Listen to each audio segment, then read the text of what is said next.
यह है यामा EFZ-B2 और इसमें प्रॉब्लम क्या देखते हैं।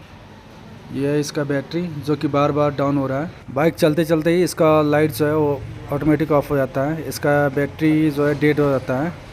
तो ऐसा हो क्यों रहा है, चेक करेंगे। तो मेरे पास ये न्यू बैटरी है, इसको चेक करेंगे इस मल्टीमीटर से।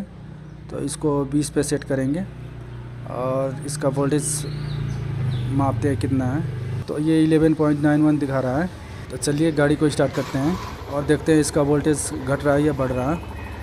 ये 11.95, 96, 95, 96, 97 दिखा रहा है, मतलब कि इसका जो पावर है वो बढ़ रहा है। तो एक्सीलेटर लेते हैं, तो एक्सीलेट करने पे ये इसका जो पावर है वो बढ़ रहा है, लेकिन जितना बढ़ना चाहिए उतना नहीं बढ़ रहा। ये इससे भी ज़्यादा बढ़ना चाहिए, इससे भी आगे जाना चाहिए था। तो इसका हेडलाइट मैंने ऑन किया है। अब देखते हैं इसका वोल्टेज जो है वो घट रहा है या बढ़ रहा है।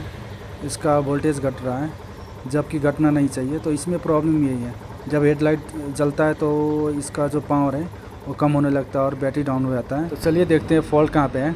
यह इसका रेक्टिफायर जो कि बैटरी को चार्ज करता है। तो इसमें टोटल 4 वायर है, 2 वाइट, एक रेड और एक ब्लैक।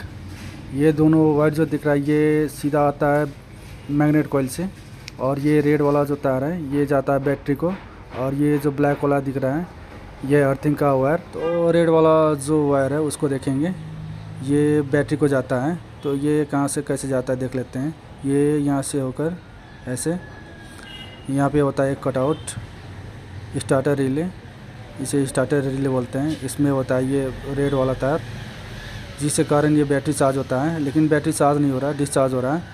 तो देख लेते हैं फॉल्ट कहाँ पे है। तो सबसे पहले गाड़ी को स्टार्ट करेंगे। ये की ऑन हो गया, अब इसको स्टार्ट करते हैं।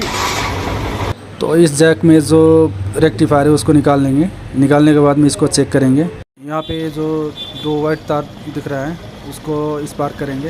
एक वाइट तार को दूसरे वाइट तार से स्पार्क करेंगे। ये स्पार्क करना चाहिए, और ये स्पार्क कर रहा है, मतलब कि इसका कनेक्शन ठीक है।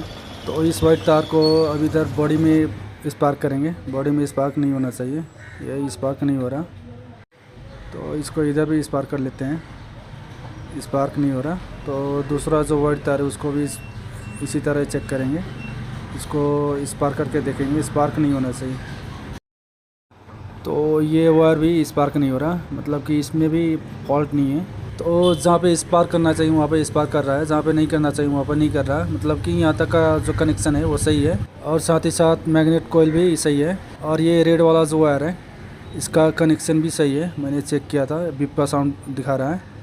तो इस रेक्टिफायर को रिप्लेस करते हैं और इसमें डालेंगे नया रेक्टिफायर, और इसको चेक करेंगे मल्टीमीटर के थ्रू। ये रहा नया रेक्टिफायर, ये पुराना वाला। तो चलिए डालते हैं इसको, और डालने के बाद में चेक करते हैं ये कैसा शो कर रहा है, ये कैसा बिहेव कर रहा है।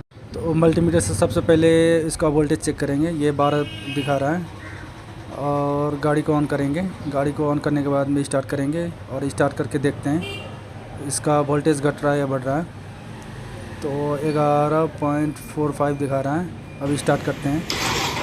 स्टार्ट करने के बाद में देखते हैं इसका वोल्टेज कितना दिखा रहा है। ये बढ़ रहा है, ऐसे ही बढ़ना चाहिए। तो ये बढ़ रहा है, धीरे धीरे बढ़ता ही जाएगा। तो गाड़ी को एक्सीलेट करते हैं, एक्सीलेट करने पे ये बढ़ना चाहिए।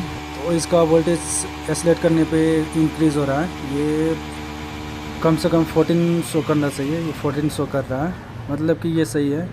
और देखते हैं ये पुराना वाला जो रेक्टिफायर था उसमें 12 तक वोल्टेज दिखा रहा था, और हेडलाइट ऑन करने पे इसका जो वोल्टेज था वो घट रहा था, डिक्रीज़ हो रहा था।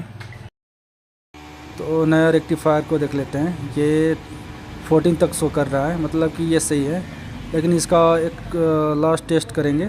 इसके लिए सबसे पहले हेडलाइट को ऑन करेंगे। हेडलाइट ऑन करने के बाद में इसका जो वोल्टेज है वो घटना नहीं चाहिए, वो डिक्रीज़ नहीं होना चाहिए। ये देख रहे हो, ऐसा होना चाहिए, ये डिक्रीज़ नहीं होना चाहिए। गाड़ी जब स्टार्ट हो तो इसका बैटरी चार्ज होना चाहिए, इसका वोल्टेज कम नहीं होना चाहिए।